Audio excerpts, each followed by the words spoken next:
Chair Gary Delvo. Here. Vice Chair Matt Schuler. Here. Debbie Dean. Here. Alder Kathy Hinckus. Here. Stephen Rubus. Here. And Melanie Parma. Here. All right, excellent. Thank you, Colonel. Motion to approve the agenda, please. Motion approved. Please. Second. Kathy? All those in favor, can saying aye? Aye. Opposed, motion carried. Minutes from August 13th. Motion approved. Second. Motion, second. Steve and all the person Hinckus, all those in favor, can saying aye? Aye. Opposed, motion carried. Thank you. Public hearing, first thing we have on the agenda, the public hearing.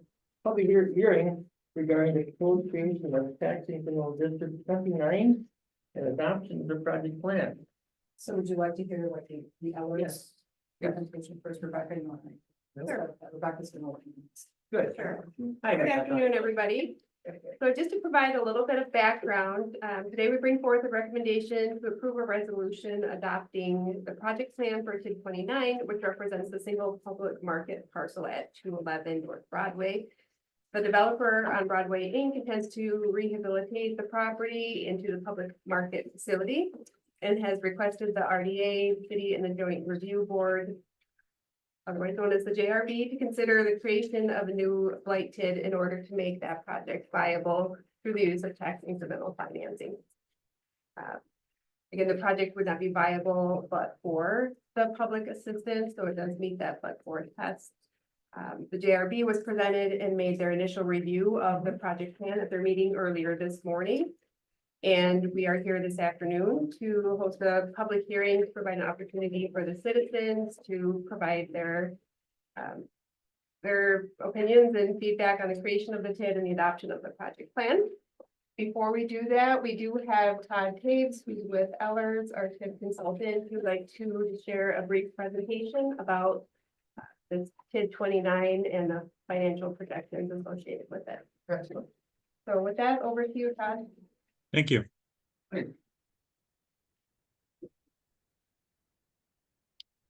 So as Rebecca mentioned, this is a single parcel TID at 211 North Broadway, the old Ford Square office building. This would be created as a in need of rehabilitation or conservation district. So in other words, the developer is reusing the structure. It's going to be rehabilitated. So that's the most appropriate TID classification, and this type of district does have a 27-year maximum life. The project costs listed in the plan are twofold. Primarily, the district is being created to provide a development incentive to assist for the capital stack for the project. The other feature in this will dovetail with the development agreement you'll be discussing, but would be to act as a backstop since it is contemplated that the city would borrow and provide $1 million upfront to the project. And so what I mean by backstop is while it's intended that the developer and the project would repay the city directly for that loan, it would be outside of the TID. In the event the payments were not made, they were delayed, they were an insufficient amount, the city would be able to essentially redeploy that tax increment. And instead of paying it to the project as an incentive, the city would be able to use those dollars instead to pay its own debt service. So when we look at the project cost table, we've got the $1 million upfront that I mentioned. There's a projection of $746,000 in associated interest expense. And again, the intent is the developer and the project would pay that directly, but we're including it in the TID plan for that backstop purpose. And then primarily we would pay out essentially all of the increment above and beyond the city's administrative expense. This would be the $2.3 million as a direct incentive to the project. The city's assessor has estimated that the rehabilitation of the building will increase its value by $4.5 million. A portion of that value is expected to come online as of the 1st of next year, with the balance of the value coming out of the tax roll as of January 1st of 2026. At the city's present equalized tax rate over the 27-year life of the district, we're estimating that about 2.5 million will be collected. From a cash flow perspective, we've got that 2.5 million in tax increment coming in. We're showing the developer making those direct loan payments as a source of revenue. These payments basically net out the estimated debt service we show here. And again, assuming those payments are made, the actual increment brought in by the TID less annual administrative expenses would become those incentive payments made on a pay-as-you-go basis. And again, if these payments are not made timely, they're made in insufficient amount, whatever the circumstance may be, rather than making this pay-go payment, the city would simply use those dollars then to pay its own debt service. So this is intended to align with the deal structure and the agreement that the city is contemplating entering into.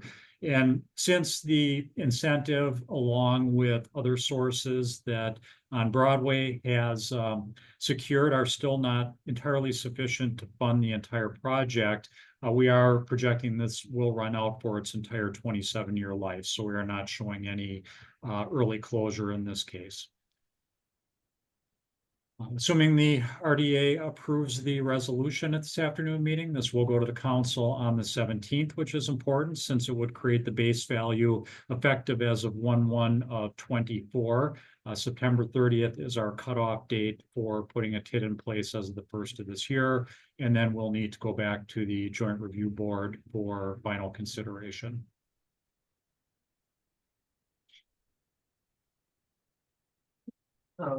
Questions from the authorities? I open up the public.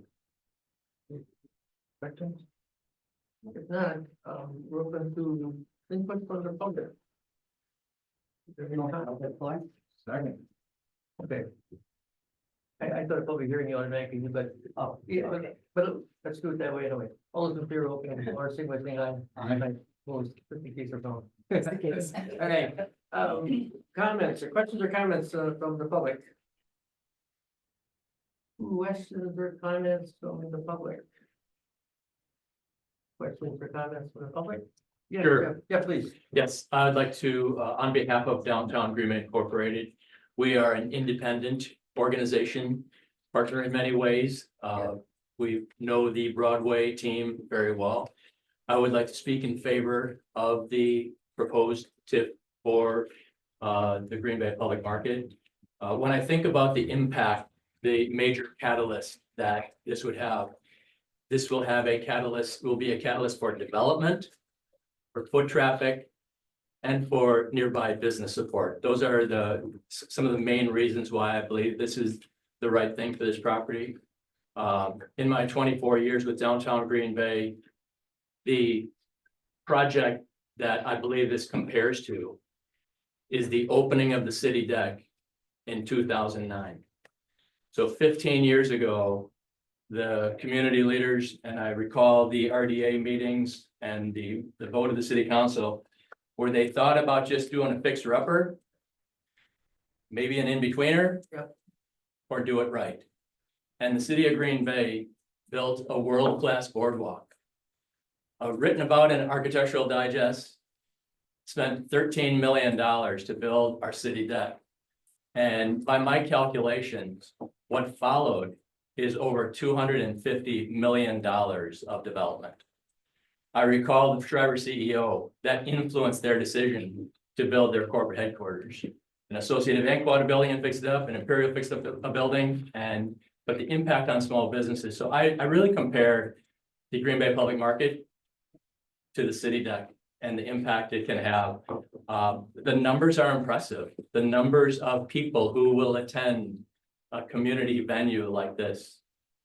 Many of us have attended the Milwaukee Public Market. I also compare it to that. I have children who live in that in that neighborhood, and a son in Wauwatosa. And when we go to Milwaukee, we visit the Milwaukee Public Market. And when you see the proliferation of development and activity that took place there, there's no reason why that our downtown, an NFL city, a world-class city, could see equal type benefits. So Just want to thank the RDA in advance for your support. I hope the city council also shows its support via a unanimous vote coming up soon, but appreciate the opportunity to, to share a few words on the impact this will have on our downtown and the near downtown neighborhoods.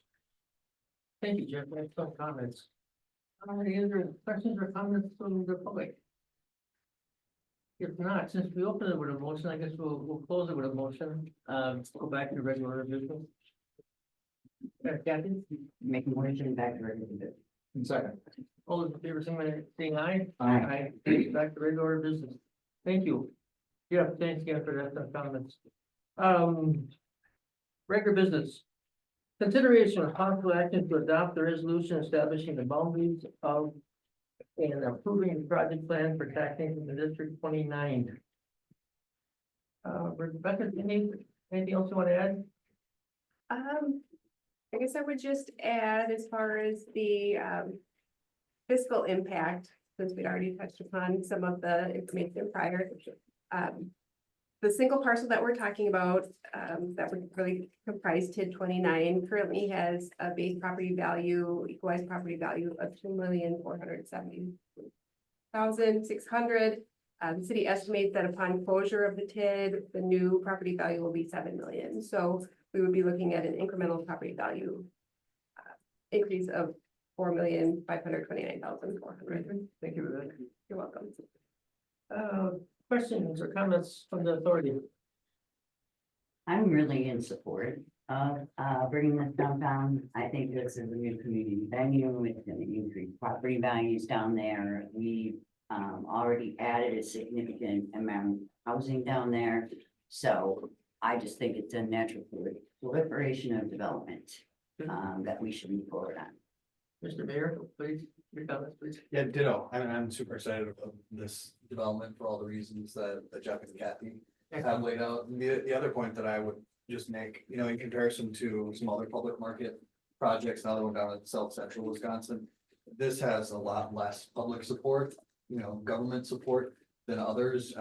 There's been I think community wide support demonstrated thanks to Brian and his whole team and on Broadway, and a lot of private philanthropy has stepped up to fund their effort. Obviously not all the way there, but shown a lot of progress. And so I feel like we're in a much better spot than some other communities that have been invested a lot of public money. And what we're suggesting here, I think, is really prudent. It's PAYGO, obviously, with TID here. We invested some ARPA dollars to the tune of $500,000 of a facade improvement grant that we were really happy to do. And then there's of course the VCPL loan that's being contemplated here, but that too is being, that's being supported by the market itself, which is sort of the pass through for that. So I think a very fiscally responsible way to support what I think is going to be a tremendous community amenity into the future. Thanks. Debbie, please. When I was reading through like staff, I was like, Bureau of Public Lands, isn't that usually for schools and firehouses and this and that? So then I started looking back to the words and I'm like, oh, I guess you should be playing big. I guess I just never looked at that before. Because we click on this forget. So I was like, oh, but that seems a very doable. Loan to you. Right. Yeah, those BCPL loans are much more attractive when interest rates are high. Yep. Because they can offer a pretty competitive interest rate. Questions or comments? Otherwise, I'll entertain a motion. I move to approve TID 29. I second. Your motion by Alder Hinton and a second by Debbie. Any other questions or comments in regard to the motion? If not, all those in favor of the motion, say we're saying aye. Aye. Aye. Opposed, motion carried. Thank you. Excellent. Excellent comments. Number two, consideration of possible action on development agreement 24-05 with On Broadway Inc. for the redevelopment of 211 North Broadway, tax parcel 4-71. Well, a lot of the cat is out of the bag right now. Yeah. There's really a lot of what's going on, but I've actually asked Garrett Bader to give us a little presentation. I don't know if you've actually seen the plans for the market, so if you wouldn't mind, maybe opening that now. Motion to open up the meeting. Kathy, Motion and made. Matt, all those in favor, signify by saying aye. Aye. Aye. Motion is open. Garrett, please. Good afternoon, everybody. Yeah, good afternoon. So Garrett Bader here today as a board member on Broadway, 340 North Broadway. But thanks for being here. Thanks for having us present to you. I assume there we go. Thank you, Cheryl Just a second. and team. I have to switch my screens here. Technology's great, isn't it? Only when it works. And that was small.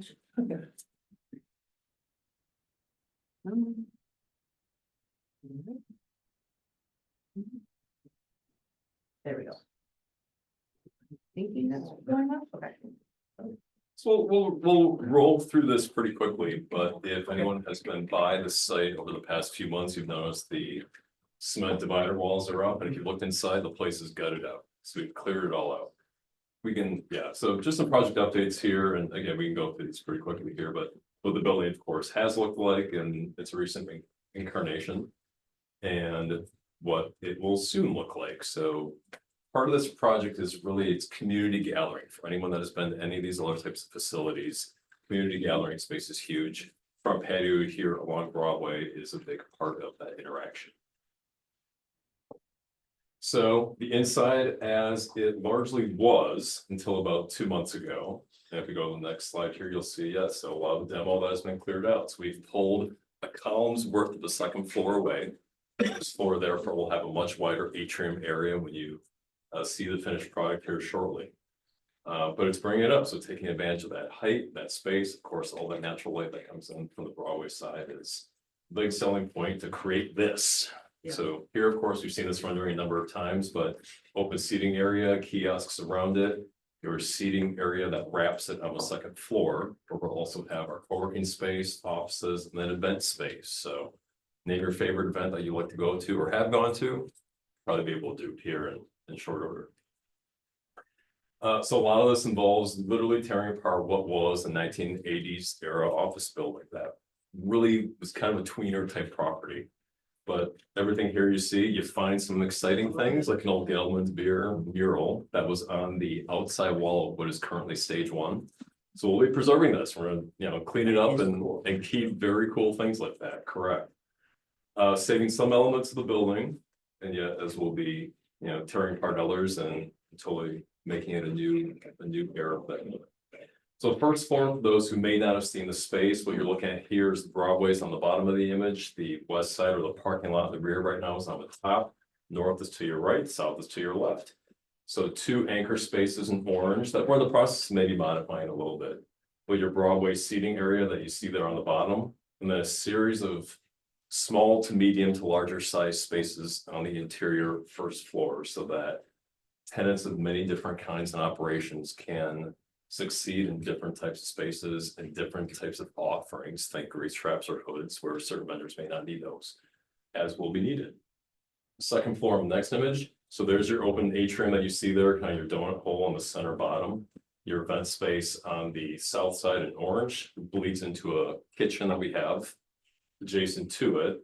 Offices on your top there in red, and then wrapping the north side space will be that co-working space and member lounge. That also is the Green Bay office for Bolt, who is our contractor on the property. So finished rendering, here's what it will look like. There have been some modifications to this, of course, through the process, but it gives you the basic idea of what we'll be doing. So timelines, fundraising, of course, naming a nonprofit that you've been involved in or heard from that isn't fundraise for months or years, and that's where we are right now. But we made some very good progress with your support today and with others that we have had, including a $500,000 gift that came in last week. We'll be right around 10 of the 12.5 headline number that we're saying is what we need to raise. Now, of course, there's a little bit more that we want to do yet. That number will be a little bit higher, but we're very, very close to where we need to be. So we all know the big thing in the room is get open by the draft, get open by the draft, get open by the draft. We're working very hard to do that. So all the demos now complete, support today combined with the new market tax credits on which we'll be closing here shortly. All construction to kick into high gear and finish out the work. So as I said, 12.5, and the mayor rightly pointed out, compared to other facilities, this is not a big ask of local or even statewide government sources. We are hoping to have some of that, of course, but a lot of this is private support. You see your giant chunk there in orange with the tax credits in that grayish color. What does this do? We've talked about it a number of times, but a lot of different facilities, whether you're a local business, whether you are a company that is working to attract and grow talent, visitors, whether you're coming to our town for a game or for any other reason, or you're a local and you want something fun to do. Types of vendors that we'll have is a healthy community living part, whether that's certain providers of food or certain offerings like yoga classes and coordination with the school district. Those are all things that are being worked on. Jeff touched on maybe one of the biggest ones of all, which is that bottom left catalyst for economic development. We think this will be a new anchor for downtown, unlike many other things in the past decades, that will produce a lot of additional development. So this was my quote that my dear friend Jeff here brought up when this hit the paper last fall. Just, it is happening. It's real. It really is happening after many years of working on it. But we'll be having an official groundbreaking ceremony later this fall. Easy for me to say. The tax credits will be closing here this fall, and again, let's make a fun little draft place to hang out. So I'm happy to answer any questions. I think both Jeff and I'm sure I'll probably have some numbers here to share with you more, but I can answer anything either with or after that. Did I read that correctly? You anticipate having up by the draft? Yep. Wow, All hands on deck. all hands on deck, right? If you want to shovel, there you continue. Better done that. And Gary, ultimately, who owns this? On When it's Broadway. done? On So Broadway. many people probably don't know, but again, being a board member there, like many nonprofits, on Broadway is a 501c3 nonprofit. And our mission is economic development of the near west side, but to Jeff's point, this is going to extend far beyond that. But on Broadway will own it. The nice thing is that from a city perspective, and why we're talking about TIF dollars here, is that it's a tax paying property. So those taxes currently at 2 million will estimate a jump to about 7, that increment that we're seeking to recapture. And then how much square footage is there that's leasable or rentable or, whatever you're saying? And then of that, how much is already spoken for? Overall square footage of the building is about 50,000. We tell people that if you've been to the Milwaukee public market, you probably wouldn't guess it from having only been in this building the way it was, but this is almost the identical square footage of that facility. So within there, you'll have those smaller tenants and some of the mini anchors, as we call them. So somewhere around 25 to 28,000 square feet is what's exclusively leased, where the rest of it is common space or open corridors, et cetera. We have heard from a number of these different types of facilities, especially the folks in Milwaukee, where we've become very close to. And they said, finding the right tenants is paramount. It's really more art than science. You can't just chase the right dollar. You have to chase the right tenant. So we have right now, there's about 10 folks that we have in some combination of lease, letter of intents, or that we're in serious discussions on. And depending on how those tenants ultimately take space, there are spaces for anywhere from 20 to 28 tenants. Any other questions for Garrett? If not, I'll make a motion, entertain a motion to go back to regular business. Ready? Thank you. Okay, there's a motion and a second, to go back to regular business, all in favor, say aye. Aye. We're back to regular business. Well, you got the development agreement in the packet. It's kind of our standard agreement. Looking at it, there's really what we're providing for developers. We have that $1 million loan that we're looking at. That's gonna be separate from the TID stuff. The separate agreement for that, we'll secure our interest with a lien on the property for that $1 million. And then also the PAYGO is 95% of the available TID. As the director, would I love to be able to say it's less? Yes, I would, but unfortunately, that the gap is where it's at. We've done the underwriting, and that's what we need to have to fill that gap is the 95%. That's that'll be paid for the duration of the 27 years or until they reach that. 2 years. Any questions? Any questions or comments? I think it's very clear. It's a great project. I mean, Absolutely. if you've been to Milwaukee, probably. Get it, Oh, it's pretty cool. You can go as well. And Cheryl, just one, the $1 million upfront, and I understand that's a separate agreement. Can you just fully explain that? Because I'm not sure I quite understand how that's. That would be a state trust fund loan and finance directors here. That's just sort of, you want to explain that state trust fund loan there? Sure, a state trust fund loan just gives the opportunity for a municipality to be able to borrow the money, and in this case, it's really gonna be like a pass through to them at a lower interest rate than they could probably get a loan themselves. Okay. But what's our risk on that loan? This, now I might defer to our attorney, but at some point, we're gonna use collateral, so the risk is they don't pay it back, we would, we would have to pay the loan back. Yep. But we would hopefully have collateral to back it up.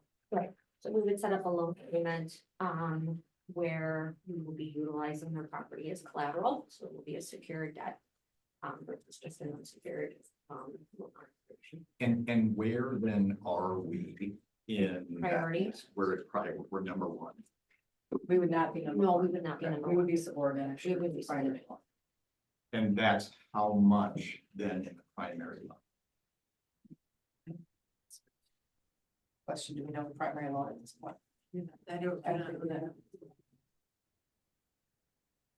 Because there's some risk there. Yes, there is. Yes. He's wanting to choose an effective. Operating something. Yeah, there's enough equity. And then the other, right, this is an unusual piece to, right, our kids, right, providing money up front. We've generally been trying to move away from that. But I'm trying to understand the risk, and when we're secondary on a property like this, that's owned by a 501c3, it feels like we're bearing some risk. Say that's true. That's accurate. So we don't know what the total, bulk that's being borrowed by the developer. We don't know that. Right, I don't think we know the allocation of the capital stack yet. Right. But they needed to make it work. That's the understanding. And right now, the property is worth 2.4 million. Right, right. Yes.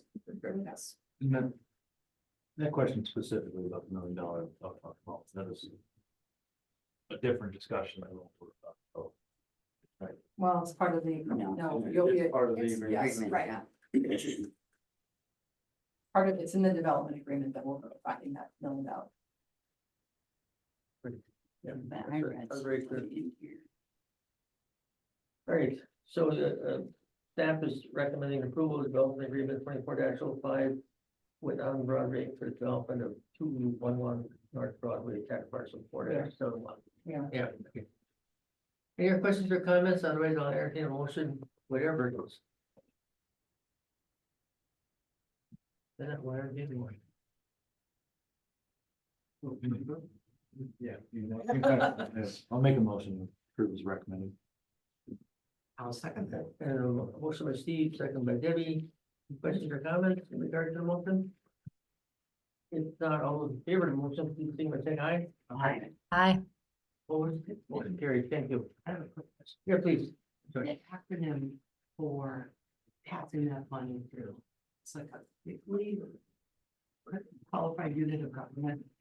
Like the funds come to us, we pass it on. There's an acronym for that. I'm not aware of the acronym, I'm sorry. I've been breaking Wow, you my, stumped us on an accident. Yes. I have been like breaking my head on one each. Thank you. Thank you all. Number 3 on the agenda, regular business. Consideration of responsible action to call due the preferred redeemable equity investment of $300,000 given by the RDA to City Deck Commons Resident LLC as developer pursuant to the City Deck Commons Development Agreement. I definitely we're gonna have that one in closed session, but there's been a lot of negotiations going on. But before we do that, I wouldn't mind hearing from the developer. And you're gonna have to have a word closed session, that time, okay? Motion to open up the meeting, please. Second. Motion and second to open up the meeting, all those in favor, say aye. Aye. Aye. Please, Mr. Walsh. Or whatever. Call closed session. You're correct. Good afternoon. You're correct. We have been in settlement discussions. We're wondering, what we've been asking for is to be able to address the council and the authority in closed session for these discussions, because they do address financial related issues. And that's something that we would be willing, or the authority would be willing to do. We've not normally done that, but go ahead, please. Sure, so closed session is only reserved in certain situations, and it's for the benefit of the body. Not for the benefit of the other party. And in this instance, the stated basis for being able to go into closed session is to confer with legal counsel for the authority, which is myself, with the city attorney's office. We can always have additional conversations outside of a public meeting, between attorneys representing our clients. But in the context of a public meeting, it's very limited, in what situations we can go into closed session, and in this particular instance, it wouldn't be a qualified reason. Okay, but because my understanding was closed session would also be authorized if members of the authority had questions directly of the other party to discuss, and obviously when you folks get legal advice, we need to leave the closed session. Right. Certainly that's understandable. Sure. But if there were questions that needed to be asked, more sensitive questions, that's what we were looking at, as being able to enter into closed session on that. I think that's allowed under the statute. Yeah, right. I might recommend that you stick around until after you come out of closed session, and if we do have some of those questions, we'd ask you directly. Because we will not make motions in closed session. The motion will be in open session. But before we do that, there's some things you'd like to tell us before we. Yes, there is, yeah. So, what we wanna highlight is we're trying to. Oh, they want to know your name. Oh, I'm sorry, it's Patrick Coffey, I represent City Dyke Landing. I was here a couple months ago, I apologize. What we've been trying to do with the assistance of the city attorney's office has been very helpful. Attorney Bungert and I have had a couple of conversations, as have others, is to try to get this issue resolved. The issue, and it was highlighted a little bit today, is Green Bay is a world-class city that has world-class amenities to it, not the least of which is City Deck, and City Deck Landing is certainly part of that. There was a $300,000 amount that, when we look at this, the property was sold in 2022 for approximately $16 million. And the repayment of this amount is based upon, in part, the assessed value of the property. The assessed value of the property at this point is just under $10 million. But under the law, when there is a sale of an arm's length transaction, you don't look at the income approach to determine value. So what we're looking at is a $16 million building. When we look at some of these numbers from 2016, guess I'll set it here, I'm not as technologically, but from 2016,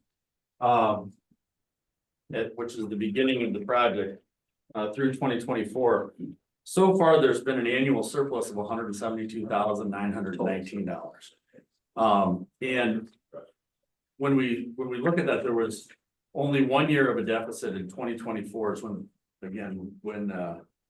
we transitioned to a sale of $16 million. If we get to a $16 million amount where the assessment is, and we haven't had, obviously, we're trying to avoid any real disputes here and continue the conversation. We haven't had any discussion with the city assessor's office.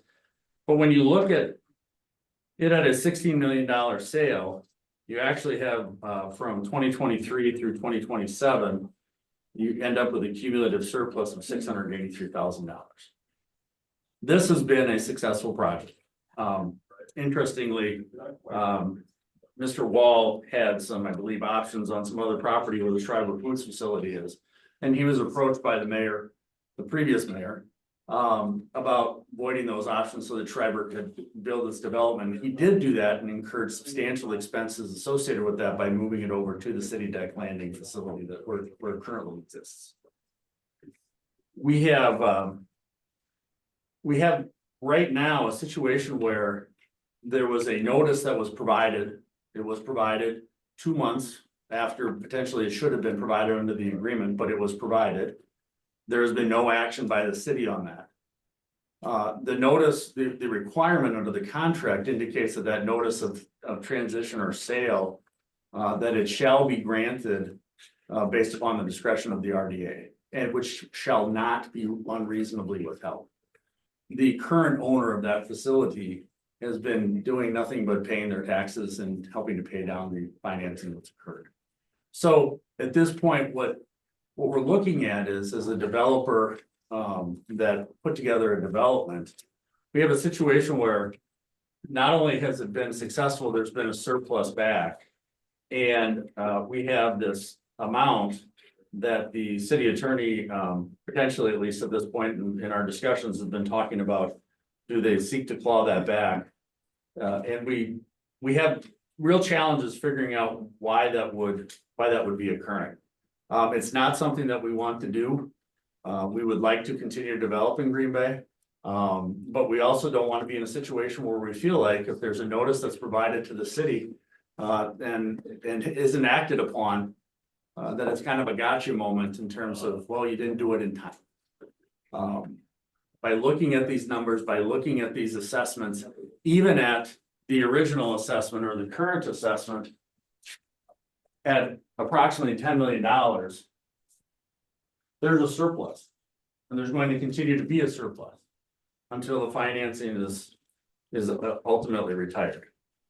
So what we'd like to do is we'd very much like to try to get this resolved in an amicable manner. My client, Mr. Wall, is here today. He's actually not my client at City Deck, but he is the representative of City Deck Landing. He did want to discuss this in closed session with you folks. He obviously has some institutional knowledge about it that I don't have, that may be able to provide you with some answers to some of your questions. But Mr. Wall, on behalf of City Deck, Mr. Brangle, who is in-house counsel for City Deck, take this very, very seriously. They would very much like to get this matter resolved.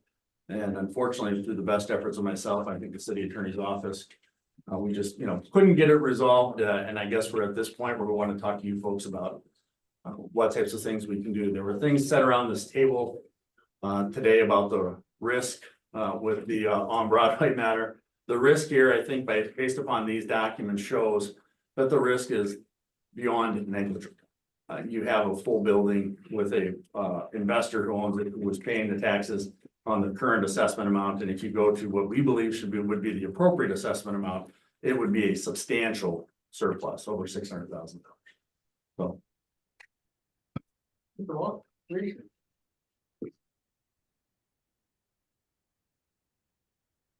Sure. I'm Terrence Wall, City Deck Comes, and some of you I remember from many years ago, and some of you are newer. So I will speak as if you're all new, since, to be fair. First of all, I just want to say I think the public market idea is a great idea, home run. Although I am surprised that you wouldn't ask the question of how much debt you're going to be sitting behind. And we're talking about that exact same issue here. So what I'm going to say is in the interest of settlement. These are potential settlement discussions with you here today. First, for those of you who weren't around back then, downtown was destitute. And would anybody disagree with me? It was vacant. It was very little foot traffic. And the city, recall the downtown mall had closed. Nobody's fault. Just things change over time, right? There are massive retail vacancies. The city asked me to come up here. My wife is from Green Bay. We own a home here, so we're local. We're up here all the time. We do have a house here, as I said. So we said, well, okay, great. We'd love to help Green Bay. City asked us to take a huge risk. We developed a plan to take down the mall and to reestablish the streets and create a 3 office building development with an open green space. And I did that at a substantial cost of over $250,000. Engineering, survey, environmental, architecture, planning, etc. Out of pocket, not to mention staff time. The plan was successful in attracting Schreiber Foods. They loved it, except they didn't want to lease. They wanted to own. So the mayor came to me and asked me, would you be willing to give up your option on the land? And he asked me to do that without any compensation. For the greater good of Green Bay, I said yes, and I took a loss of $250,000 out of my own pocket. Schreiber Foods then started to move forward. The city found us an alternative site for the apartments. We then went ahead with significant risk and cost to build city deck. Remember, at the time we were planning all this, there was no city deck, the deck. That was in the works. So we were the first developer. We were taking huge risk of doing this. There was a 50% gap in the rents. We would have to get rents that would be substantially higher than the existing market. And TIF helped make part of that up, and the rest, the other half of that gap, we took the risk on. That was a huge risk, but we did prove it could work. And then added it, and those rents established the appraised values of other developments that you could do downtown. And that's how this works. You know, one development gets going, the rents become the comps for the future appraisals of other developments, and the whole thing started to take off. Within a couple of years of Schreiber and City Deck opening, almost all the retail vacancies were full, leased up. So the whole thing has been proven to be a huge success for the city. We incurred a loss annually every year on that development.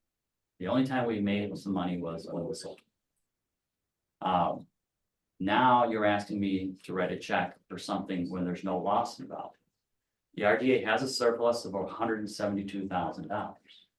You would have another $125,000 per year surplus if the assessor would assess it in accordance with the Wisconsin state statutes and the Wisconsin assessor manual as required, and in accordance with the city's own policies, the properties be assessed at what they're sold for.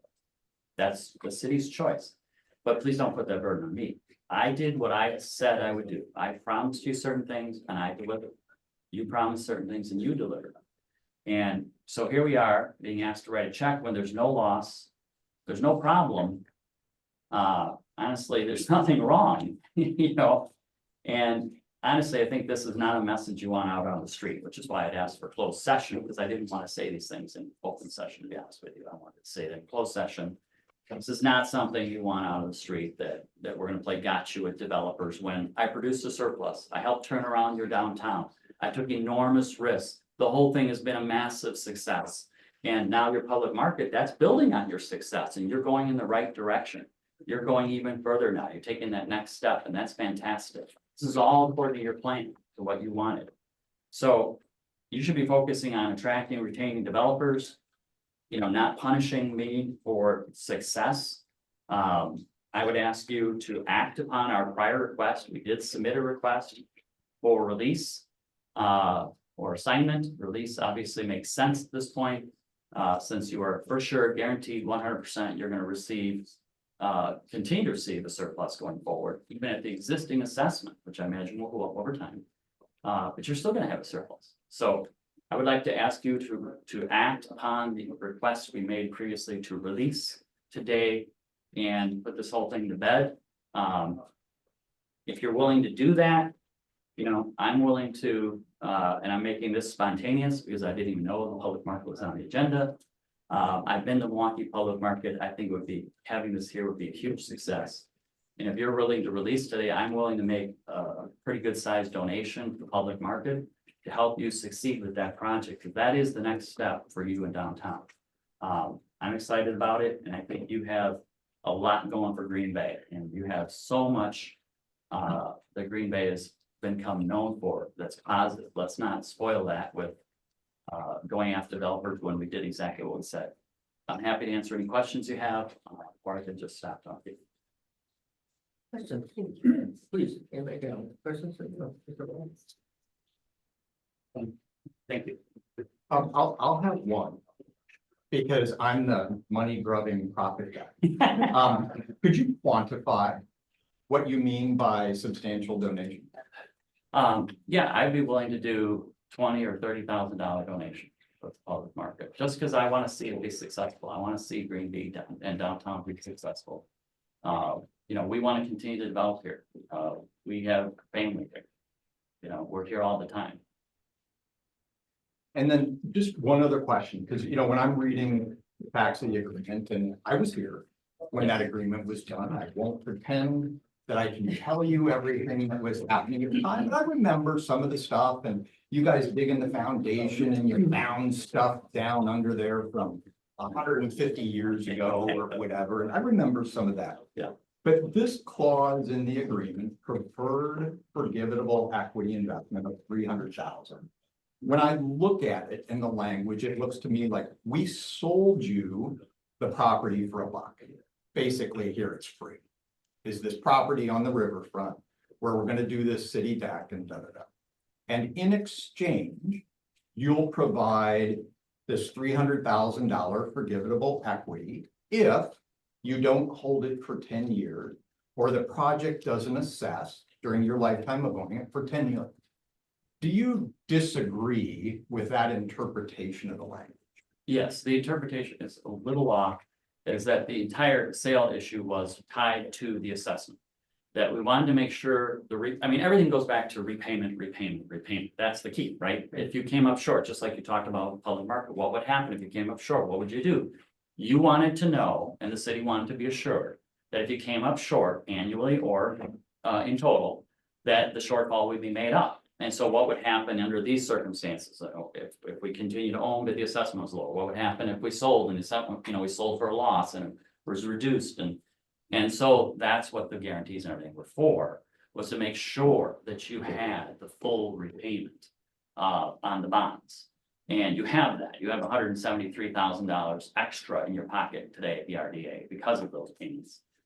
So you've achieved that in 2024. That's the 10 years. I mean, you know for a fact this year, based on the assessment, you're made whole. In fact, you're above whole. So that was the idea. It was all tied to repayment, which intuitively makes sense, right? It would be what would happen if these different circumstances happen? How do we assure repayment? And so all those things happened. Now the city's chosen to give up extra money because they didn't assess it at what it sold for, and that's fine. That's your choice, but their choice, not your choice. But you still are made whole, even if the assessment doesn't go up. You still are going to have an increasing surplus. Yeah, thank you. Good question. Yeah, the other issue is from the standpoint of what the agreement reads and the fact that it's based on assessed value. That the law requires that every agreement has a duty of good faith and fair dealing, and that's where we're getting into the assessed value. I mean, the assessed value should be much higher than the 10 million. It was at 9 million and change a couple of years ago. I think it's at 9.9 now. I mean, it's just under 10, which is a little bit interesting. After a $16 million sale, when we have this $10 million clause, as you well point out. But once you get to a $16 million sale or an arm's length transaction, case law is fairly clear that the assessed value needs to be at that number. You don't move on to other steps in the analysis like the city assessor did. So to your point, you're right. You read it correctly. But what the message I'm trying to convey is the issue of assessed value has to be under a concept of duty of good faith and fair dealing. City Deck didn't enter into an agreement that said assessed value contrary to the law, or assessed value based upon how the assessor feels that day, or assessed value because they want to keep it below 10 million. And I'm not suggesting any of that's happening, and just looking at the facts of it is something that you're correct, I think, the way you read it, but there needs to be some specificity with regard to what assessed value is. And there's a disagreement on the legal language of how I don't have the agreement in front of me, maybe the city attorney does, but there's some disagreement on, to go to Pat's point, the estimated fair market value, for example, for last year was 10.9 million, but then somehow our assessment was 9.7 million. So each year, the assessment is under the fair market value by a certain percent, and it's on that board. But the agreement doesn't say, doesn't say assessment or doesn't say assessed value? It's assessed value. Okay. Versus assessment. So there's some semantic trigger there. And so we're like, it's to Terrence's point, it's like, we're there. And I was involved in drafting the original agreement. And so maybe I should have worked on more clarity there. But the intent was that we invest more than 10, invest enough in downtown Green Bay to get an assessment of $10 million. We got a $16 million property down there. It's not, we shouldn't be penalized that it's under assessed because the intent was satisfied. The investment was made. Any other questions or comments from the authority before we go into the session? Any motion to close the meeting, then we'll go into closed session, but go back to regular business. So unless there's any other comments. So moved. Okay, second, Kathy, all in favor of going back to regular business, think of saying aye. Aye. Now, I would entertain a motion to go into closed session and put in front of that, love being there. And then-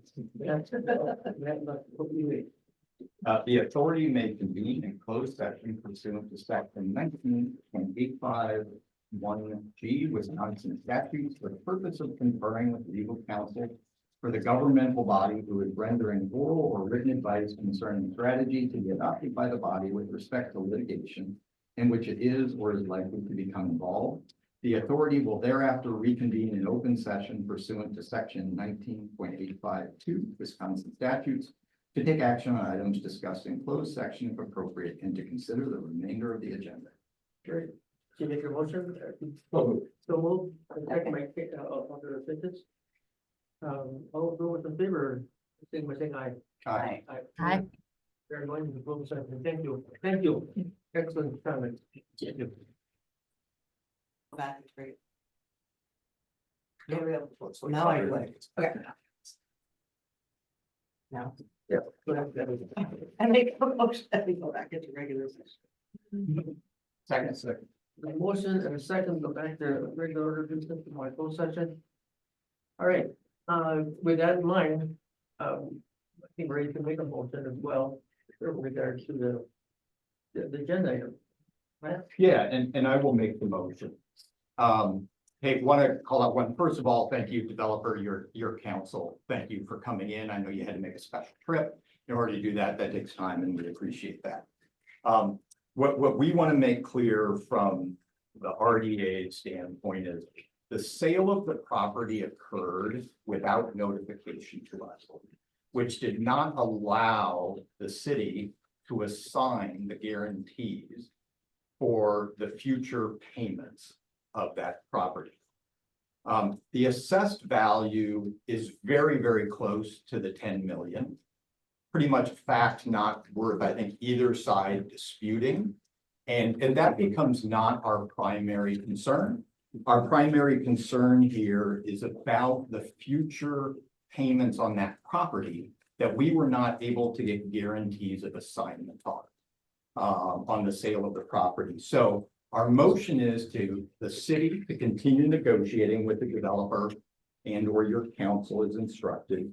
And would also include Gary Delvo, chair of the RDA, and myself, Matt Schuler, as the vice chair. And hopefully have something that brings resolution from both parties by next month's meeting.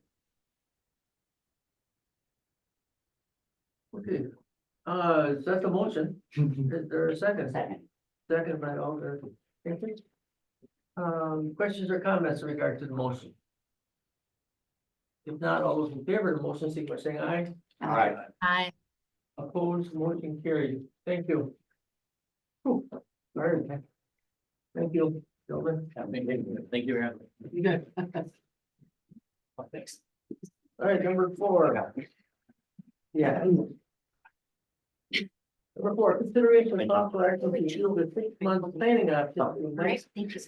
Budget for the development of 2 industrial buildings and the sites located at 1219 South Maple Street and 1200 South Broadway Street. Yep, that's gonna be me. That is the one I had actually bought this to the RDA last month as part of the 30-day planning option. The developer is requesting now a 6-month planning option now because one, we are asking for some the design that he is currently presenting to us, we're looking for some upgrades in that. So he's looking to get new bids. New designs based on the recommendations that our real estate team is coming forward with, and to confirm up the construction schedule. Based on that timing, he's kind of getting into breaking ground in December. So he's asking for a 6-month planning option so that at the end of this planning option, he could go into the planning, plan of breaking ground. So again, we're still looking at the, two all-steel buildings, 37 by 120. This is all zone special purpose, light industrial, so it fits with what we want there, so. Staff is recommending the developer is offering to purchase, the 1209 South Maple for 18,500 and the 1200 South Broadway for 14,700. Okay, questions, comments? If not, I'll entertain a motion. Move to approve. All the sequence. And Steve, any questions or comments regarding the motion? If not, all in favor of the motion, please signify by saying aye. Aye. Aye. Opposed, motion carried. Number 5, consideration of possible action on home development funding request from Greater Green Bay Habitat for Humanity to build 7 affordable single-family homes in Green Bay. That would be me. Thank you. Oh, well, thank you. Yeah, no problem, thank you. Staff has been busy working with Habitat for Humanity on their homestead project, which is comprised of 14 single-family homes and 2 townhome developments. Habitat for Humanity has submitted to staff a fund request for 7 of the homes they're looking to build in succession or all at once. And staff reviewed each request, which we have the each property listed here below with requesting, not out of the ordinary at all of what is typically seen for these homes and their requests that they've submitted in the past. And so staff has underwritten these requests and approved or want to bring forward the recommendation of providing home funds in a total of $254,038 for these 7 single-family homes. So we did, and I just want to mention that we did work with Habitat. These are the designs you just saw. If you go back to the last one, and we had a great meeting with them. We just made some requests on the look of the property. They're going to put a light above that garage door to break that facade up. They're going to fill in the back steps. So they had kind of an industrial kind of meaning look to them, but we just asked that they fill in the back side of those steps so it doesn't look like a deck more so. Right. And then they also, and these pictures are a little hard to see on their more current designs. There's actually a breakup of materials on the front of the building.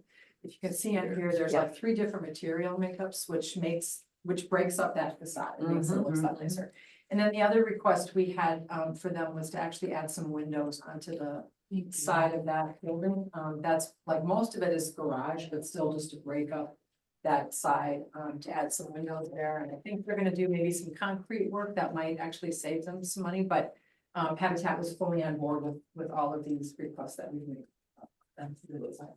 Go back to the slide before, I just think the house on the left looks a lot nicer than the house on the right. I mean, what is it? So that's what they're gonna do? Well, I think there's a mix of the 2 designs throughout the 7 houses that we're talking about. Oh, Yeah. But, and like I said, you know, like this gray one here that we're looking on the right, yeah.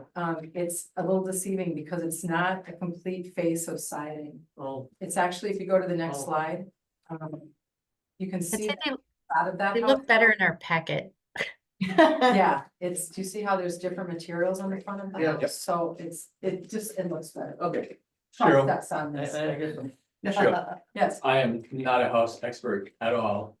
The thing that jumps out at me as like normally when you enter the front of someone's house, if you're walking out of that house, there is no place to stop.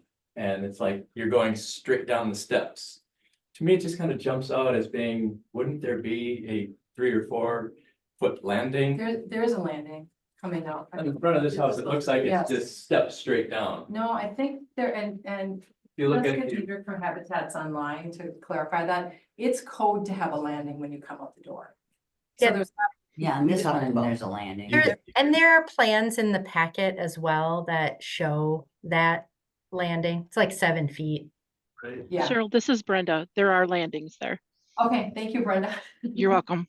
Yes, that's actually a code requirement, Jeff. You have to have that. It does look. Yeah, if you look at the packet, you'll see. Because even as you look, right, if we look at these images, right, you would have concrete coming at the bottom of the stairs. You wouldn't just land in grass, right? So the rendering's deceiving. See, that's why it's embarrassing when there's two architects on the board and they're like I know. looking at these drawings and going, well, duh. And you can see it on the drawings and we're like, I don't know. This is just where we give value. Thank you, Melanie. There you go. This is one of the areas we give value, yeah. Earned all your pay today. I mean. There you go. Homes is absolutely outstanding. I would to approve. Okay, I would second that. okay, the motion, second. And that. Questions or comments? If not, all in favor, signify by saying aye. Hi. Opposed, excellent. Number 6, consideration of possible action on our large-scale affordable housing loan, the amount of $500,000 to the Fort LP for the fort at the rail yard. Okay, number 6, and I will again. Yep. Yeah, Will, please. Right. So I believe we're all quite familiar with the project that's been underway over at the fourth on Broadway. It's looking, at least from my office, I can see it looks really great, seeing that come into fruition completion. However, there was a pause in construction there for quite some time and things picked up. And as they were working through, they came to the city to let us know that, hey, because of this large pause, there's been an increase in costs and materials to complete the project. So they came to Cheryl and I to look at what kind of funding resources we have available that could potentially help in this situation. Fortunately, 2 years back, we received the ARPA allocation. We set aside a loan program just for these type of scenarios. So the Fort submitted their application. And though their application was for a larger amount, we just don't have those funds available. So staff and finance both underwrote the project, the application, and approve of recommending approval, or would like to recommend approval for a loan of up to $500,000 with loan terms at 2% for 20 years. That'll make sense. Mhm. And that, because I'm not familiar with ARPA, those funds, those aren't city funds, are those federal funds? Those or- are Those are from the treasury, yeah, the Okay. local state fiscal recovery funds. Okay, and so the deadline. we have a deadline Yes. on dispersing these funds, okay? And if there were to run into some trouble, I'm trying to understand our risk. The risk isn't really on the cities, we're not putting this on the city's tax levy. No. This is over now. Got it. So we're really helping the developer who's doing affordable housing, Right. find a very low interest loan to Right. help cover some of this. Correct. Yeah. I would certainly. Motion and a second. Any questions or comments in regard to the motion? If not, all in favor of the motion, speak to by saying aye. Aye. Thank you. Number 7, consideration of possible action, substantial amendment to the 2023 annual action plan to reallocate $85,000 to economic revolving loan program income to housing acquisition and demolition. So Sharon.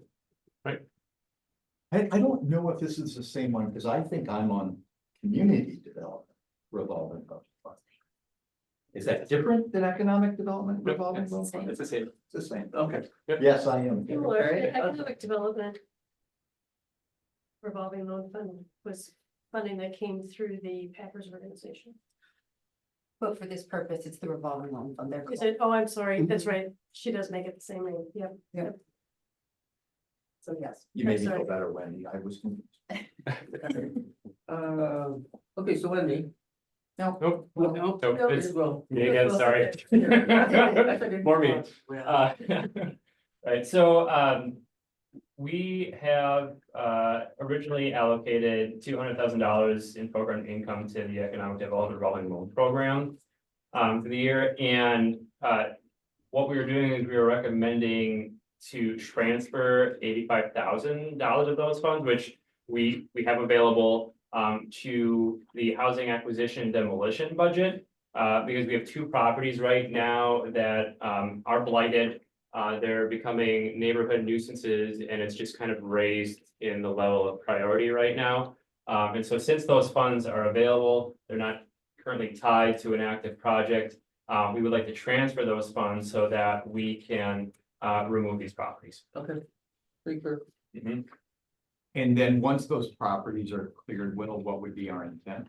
Right, so the intent with 158 North Maple is for staff to work on proposing plans to put a new build in that same location. And then the 719 South Broadway, that property will be added to a larger parcel that's adjacent to it to make up a larger development site. That's right in front of the coal pile, Sea Rice Company. And that's actually what you see coming right off of the Mason Streets Turnpike there. Okay. Is there a picture? Yeah, there's a picture there. There you go. Okay. In the packet. So the motion would be to move the $85,000 for the economic development loan fund to the housing acquisition and demolition. Yep. Correct. How do you do that? I'll second. David, Yeah, I mean, Devin made the I motion. motion that we reallocate these $5,000. Okay, and Steve seconded. Questions or comments regarding the motion? If not, all those in favor of the motion, please say we're saying aye. Aye. Motion carried. Number 8, here we get there, guys. So what's your consideration possible action on approving the purchase of steel train tracks for the Bay Beach Amusement Park using community development block grant funds to the low qualified vendor not to exceed $75,000. Are tracks in tough shape? Actually, I'm here to speak if that's okay. I'm Yeah, calling go ahead. the Sure. American Come Park on up. Engineer. Yeah, come on. And I did we received quotes actually on Friday, so I Oh, apologize for good. the short notice here. I have plenty of copies to go around. Distribute. We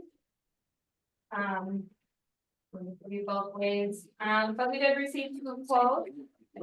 This is in conjunction, I believe, at the last meeting, Director Detroit was here and spoke and got approval for the funding of the timbers that were put in, so we're redoing the west train, in conjunction with the Friends of Bay Beach. So we're looking to purchase the steel for that same train expansion. And the low bid came in at $66,596.80. And you can see on the second page that breakdown of the 2 vendors, again, we're recommending the low bid. And this is an extension of the train track, not a replacement of the existing. I apologize, we're replacing the whole train track system. Okay. In my mind, I'm using the verbiage of extension because that's how I have it filed in my folder, so. Okay. Yep, we're replacing the entire system. It's just being extended quite a bit further to the west. So it's growing in line. I didn't know that. Beautiful. Good. I'll make a motion to approve this. Second. Motion by Steve, second by Matt. Questions or comments? To approve the Farmer Steel quote for $66,500. Yeah. Thank you, Lisa. All those in favor of the motion, please say we're saying aye. Aye. Aye. Opposed, motion carried. Thank you. Informational. So Steve, some of this is a bit of background on our kids, but we all. All right, so this is the report, Diana, if you want to come up here. Yeah, please. Not to give much anticipated, right? Yeah. You aren't sick of it already. And I'm gonna go through every single number on it. Yeah. Sure you want. So, what happens is the city is responsible to do an annual report to the Department of Revenue. And there is a several page document for each one of these kids, reports. This is a summary, summarization of the information, something how pulled this thing together. And really on the front page, the big picture is, if you look at about the 5th column where it says fund balance, at the end of 2022 or beginning of 2023, the kids had a positive fund balance of about 10.2 million. By the end of 2023, it went up to 13.7, 13.8. So there were years that we really didn't have much positive fund balance. We were really starting to see the payoff of maybe one of pay, I think there were other either way, we're seeing some positive movement. So again, I don't want to go through every line item, but but it's by TID. It tells you when it was created, when it's gonna end. You know, TIP 4, that TIP continues to have some positive fund balance. That we are gonna move some, looking to move some positive fund balance to TIP 22, which is your shipyard. TIP 5, we're using those dollars that are sitting there. We're gonna be using it for Light Park. Next one is TIP 10. We're using that for the Habitat housing project or infrastructure project. And then there's the balance that I'm used from some Mina Mason, some infrastructure. TIP 12 is where your Nature's Way is. And that is where we put, and there's also some positive fund balance. We're transferring some of that fund that also to TID 22, which is your shipyard again. So instead of borrowing for shipyard, we're using some positive fund balance and not have to borrow for again, shipyard. 13, we just had some, that's where your Shrewsbury, Northland, your WEDC grants are going through. We are still certainly seeing that's where your Foxconn, they're all in there. So there is, right now, you're seeing that one is coming out of the hole. It has been negative for many, many years. At this point, it's actually has a negative 268,000. By the end of 2024, it should be positive.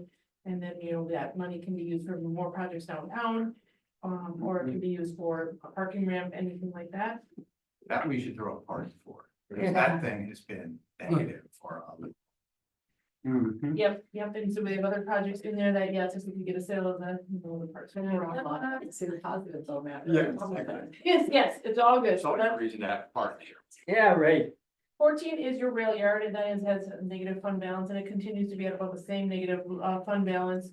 But as you know, the loft is getting closer to completion, and with an additional increment that's coming in on that TID, so you're gonna start seeing that hopefully improving.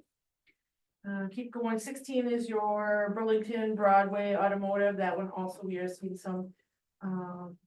See, what did we do? I don't remember what else we did in that district. 16 military. We just did the phone lines. That's what it was. Thank you. 18 is where you get your new housing, your Gorman coming through. So again, you went from a $500,000 negative to about 100,000 negative, and now you just put another new building in that TID, so that will turn positive this year. 19 is your East Town Mall, where you're seeing the additional improvements to East Town Mall. You're gonna see those improvements. We've paid a little bit upfront to help have those improvements happen, but there was money available, so it didn't put us in a negative spot situation. Whitney Park is a straight pay-go, so as that continues, it's not big at this point. Its first counts as tax increment, but it's gonna keep growing unless we create a new project in that one. Pyramid Packaging is a very large pay-go, but there is no additional expenses in there, so the money that continues to come in could be used for for infrastructure. We also pay for a 724 day 3. We actually pay for some, since the police evidence was forced to get off the property at Pyramid Packaging. We moved them to another building, so we're paying some rent there, but very profitable to get, even though we're giving out a 90% pay-go just because of the dollar value, and there's no additional expenses. Certainly is looking good. The shipyard is, as you know, we have a lot going on there. We're still coming closer to completion of phase 1, but we have a large phase 2 project coming. It's a $10 million project with a $5 million grant. So again, having some positive TIDs dollars and other funds, we're going to move that $5 million into this TID, which allows us to get the project done, use the $5 million grant, and not have to incur any more debt service for that for TID 22 in the next couple of years. So that is very positive, and obviously that is one that the city has owned that property for so long, and seeing the improvements is pretty remarkable. The Legend District, it did actually go negative. It was a large sidewalk project that happened, and at this point we didn't have a lot of increment coming in. As you know, the Legacy Hotel just finished, so we're going to start seeing the increment come online probably 1/1 of 24. Then you're on this report, this is through the end of 2022. There's really not much yet going on with the Cherry Street development or the Grandview.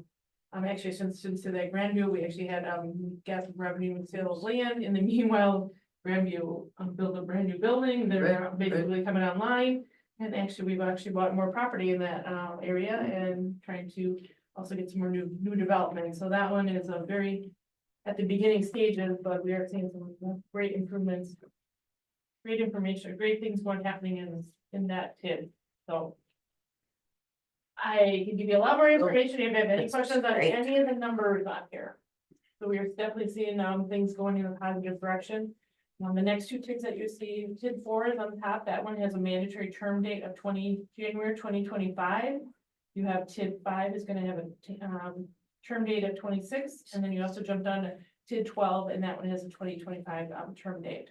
So those will have to be closed in the next 2 years. So then what we'll probably do is at some point, they may come back to the committees to determine whether or not we want to use a 1-year housing extension. Otherwise, it could be, would be closed.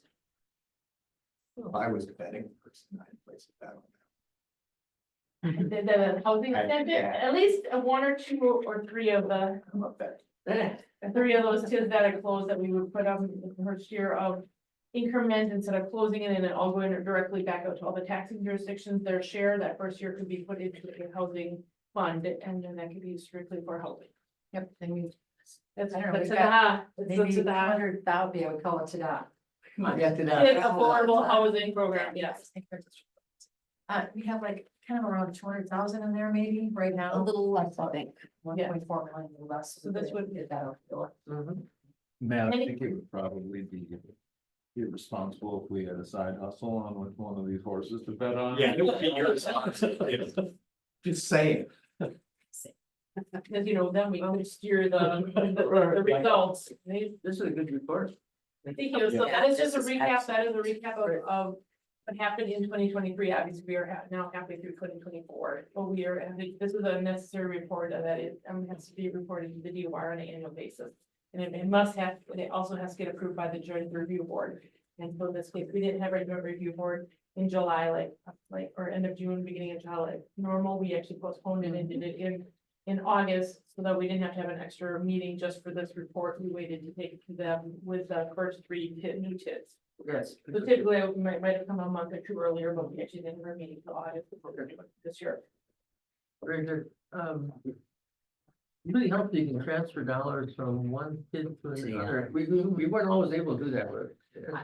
Since I've been in my role, we haven't, but we also haven't had available dollars that I'm aware of. In most cases, our kids were in much dire straits. Yes. Right? Yes. So it just you're really starting to see some of the kids, and it was a Kevin Vaughn, Director Vaughn's comment, like almost every kid, you start high, you have a lot of expenses, you go in a big hole and then you work yourself up, and that's the reason why you're a 20 or 27-year kid, because that is typically what happens. And so many of these kids, we are on the upswing. So we are having the availability of having some of these. If we didn't spend them and had no more projects, because the 3 that I mentioned, you're past your project expiry project date. So within the last 5 years, you can't start new projects, and those kids, they expect you only can spend down on projects you already have in place.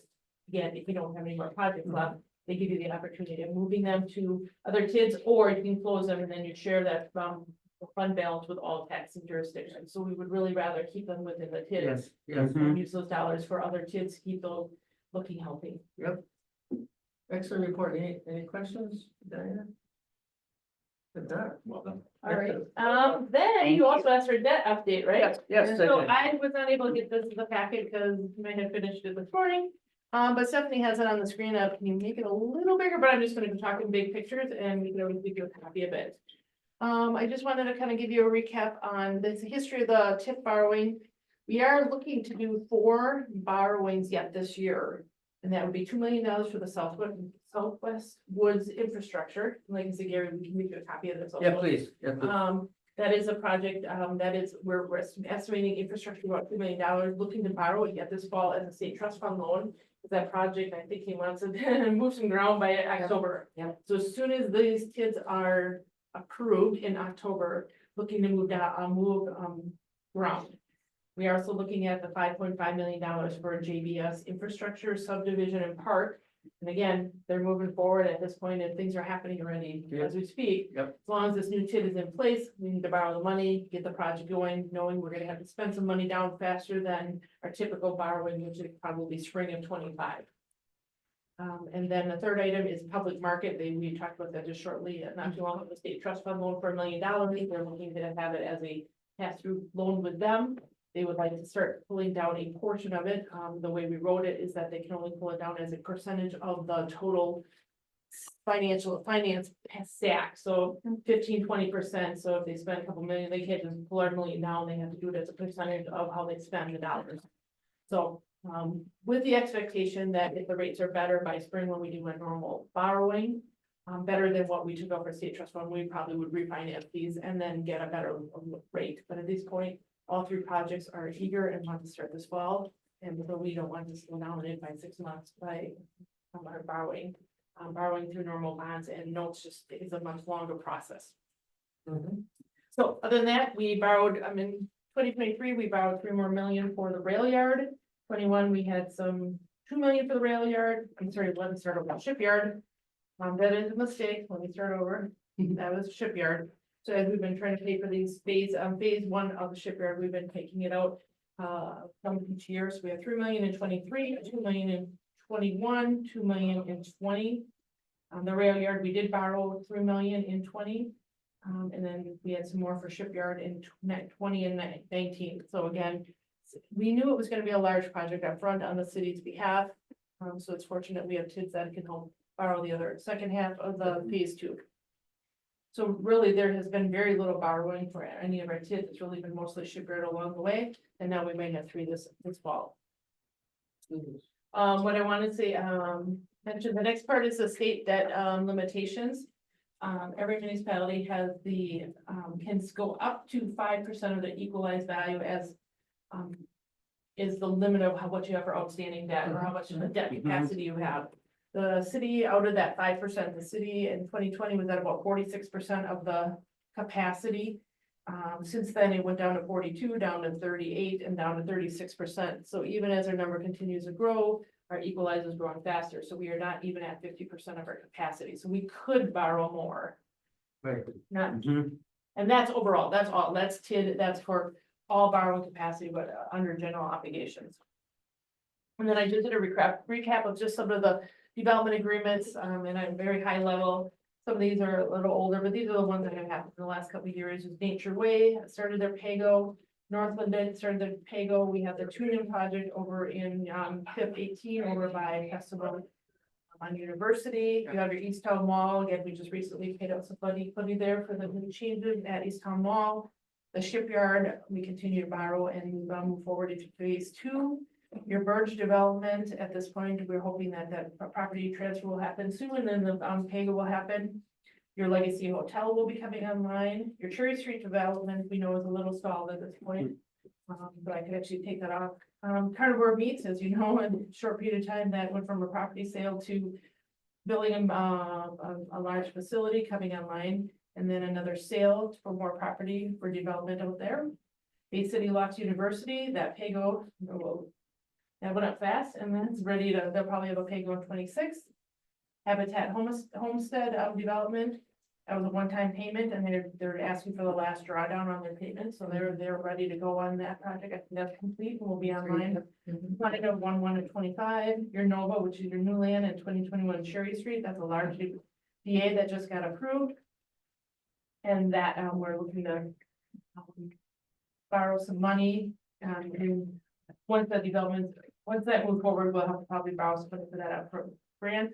Wisconsin Housing Preservation, I just mentioned, as Cheryl just mentioned, is that the Flats on the Fox has come in and negotiated a pilot with the city of Green Bay to take a property that had HID assistance and take it off, put it into an exempt state. And so that, in that case, we've asked for a pilot agreement. So, but they came to the body and asked for permission to make a change.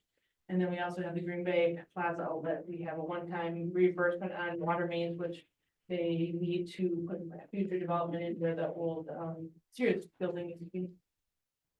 And then I have two charts, graphs, just pretty pictures to look at. But this is showing you the city historical borrowing. I don't know if this does much for you, but the last line on the line that's horizontal tells you where a TID borrowing is. And at this point, again, there hasn't been a lot of dollars borrowed. As you can see, in the previous years, there was much more borrowed. So every year as needs arise, our borrowing moves around. I'm not sure if this is a lot helpful for you or not, but we're all over the board on what we borrow. It's not a clear average there. No, it's all over the board, but based on needs, right? 1 year, sanitary storm, Baby Beach convention center needs bigger money, kids have different projects. The only consistency is probably a little more on the general levy, which is more your ongoing infrastructure needs. So just a chart graph, if you have questions, let me know. We have one more chart, and this is outstanding debt. So the blue line is, of course, general levy, that is your street infrastructure, capital needs for all of your general services. Your red line is your TIF, so over time, as you can see, actually it's been dropping the outstanding TIF, because we haven't been borrowing a lot for TIF. It will definitely jump up if we do all this borrowing of almost 9 million yet this year for the 3 projects, JBS, public market and Southwest. But in every case, we have some kind of guarantees to back those borrowing. And, the development probably would not happen without these, this assistance. And I guess those are the things, those are the highlights. So, One quick question, obviously, we're trying to look more to pay-goes. Are all our pay-goes up to date? Everybody been? yep, correct, pay-goes, in most cases, yep, it has, everyone, basically, they have to meet their guarantees. Yep. We're still working on one with the, DDL, just in the rail yard, so we're still, reconfiguring some numbers there, but otherwise, pay-goes typically are on track. Good. And if we had 1 or 2 that fell behind, then we just bring it to their attention and we just figure out what we need to do. Excellent. But certainly with the market, in most cases, the values continue to stay constant or move up. Any questions for Deanna? If not, you're gonna send us these. Yep, we can send you these last 3 charts. Yep. Yep. Thank you.